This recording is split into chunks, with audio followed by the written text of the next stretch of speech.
Hello all, today we will create a moving platform for a platformer style game. Let's jump in.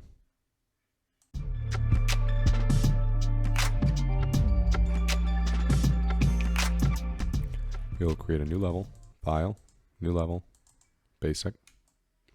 In our content drawer, we'll create two assets. Right click, create a new blueprint class of type actor. We'll call this BP underscore moving platform. And we will right click and say new material. We'll call this M underscore target. And let's start with the blueprint. We'll double click to open up.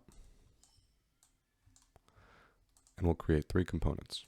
We'll add a cube. We'll call this start mesh. We'll duplicate. We'll call this target mesh.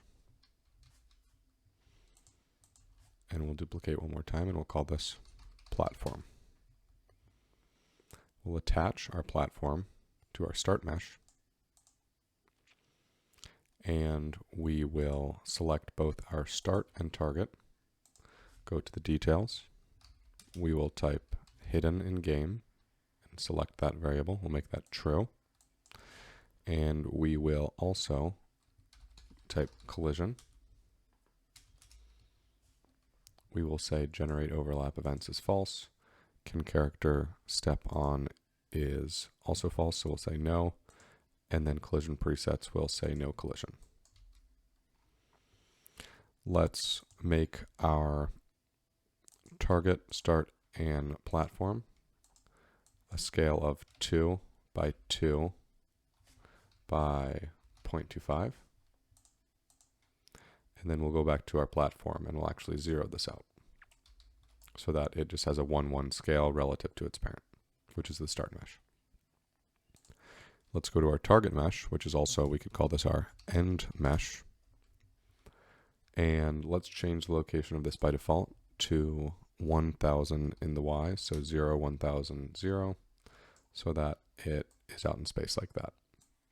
So if we wanted to visualize this, we could place this in our map, and we see that right here, this is the start, and this is the end.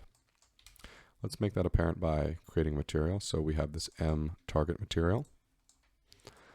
Let's right click here and type vector 3, or what is it? Vector 3, constant 3 vector. We'll right click, say convert to parameter. We'll call this color. Drag this into base color. And then we will right click and make a scalar parameter. Let's call this opacity. We will right click and say dither. We'll use this material expression. We'll drag this into our opacity mask, and then we'll change our blend mode to masked, so this becomes activated. We'll change our opacity default to 0.5, and we'll change our color to red. Great. Let's go back to our platform blueprint and apply that material to our target, and then we'll see that reflected in the environment. Now let's add the logic for our blueprint. In our moving platform, we'll go to the event graph, and first we'll create the function. Right click, type add custom event. We'll call this move platform.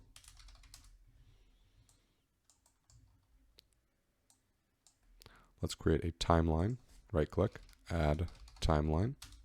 We'll call this move platform timeline. We'll open it up. We'll add a track. We'll add a float track. We'll call this move contribution. I will right click and add 2 points. The first at 0, 0, the second at 1, 1. I'll zoom out, select both these points, and press 1 on my keyboard to change their key values to make them an easy ease in. I'll change the length of the track to 1.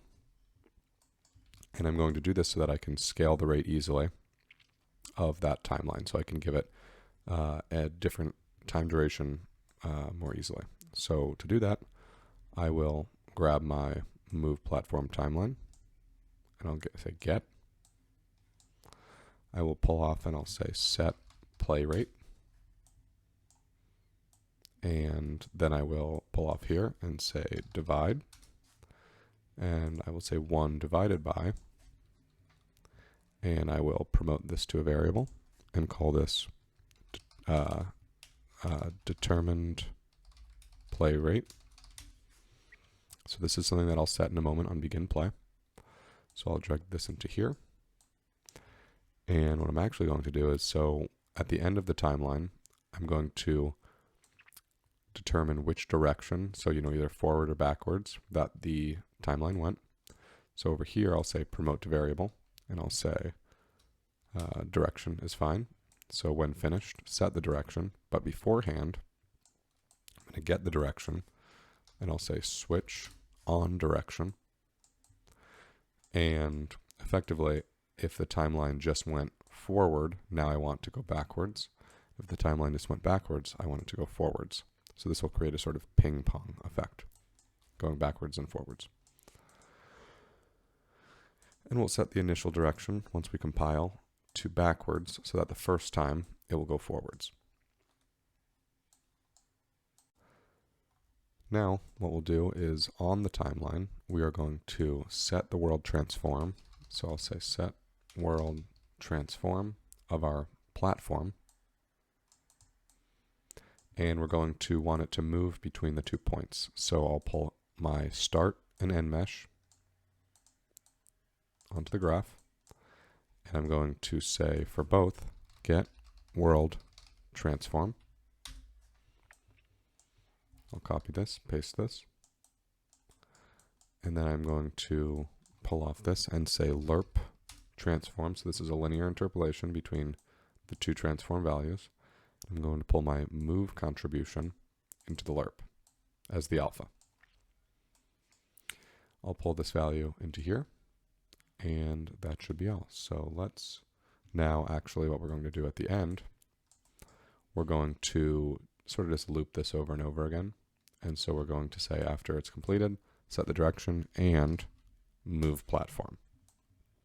So then it's just going to go back and do it again. So we need to start this in the beginning of the game, once the game starts. So what I'm going to do is off begin play. First, let's set our determined play rate that we're using below. So I'm going to pull off this and I'll say random float in range.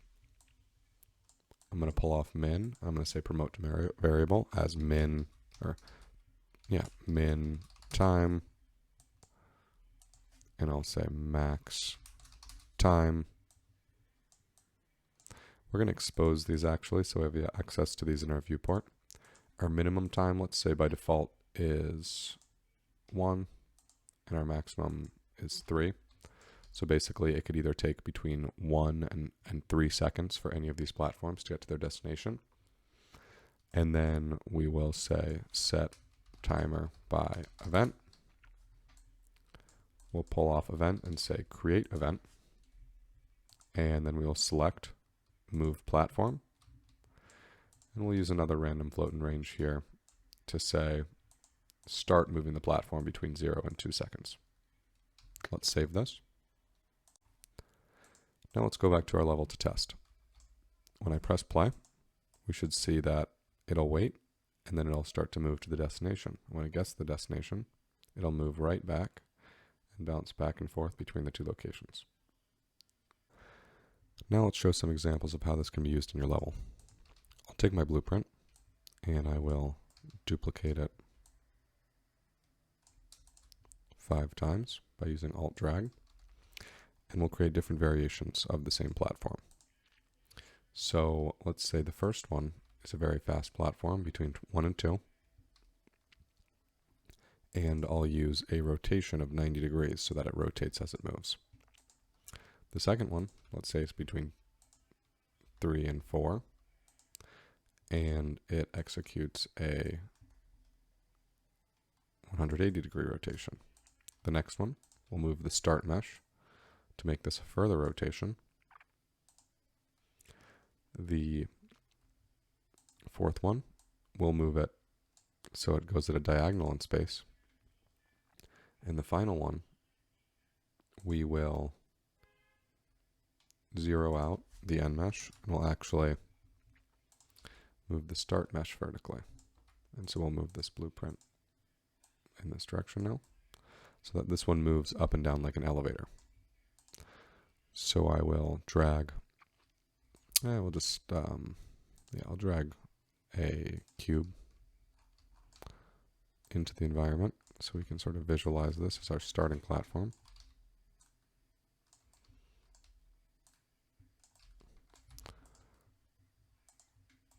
And we'll see that all of these perform different behaviors.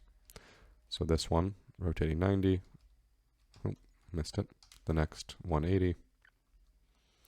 This one moving a further distance, and this one moving diagonally.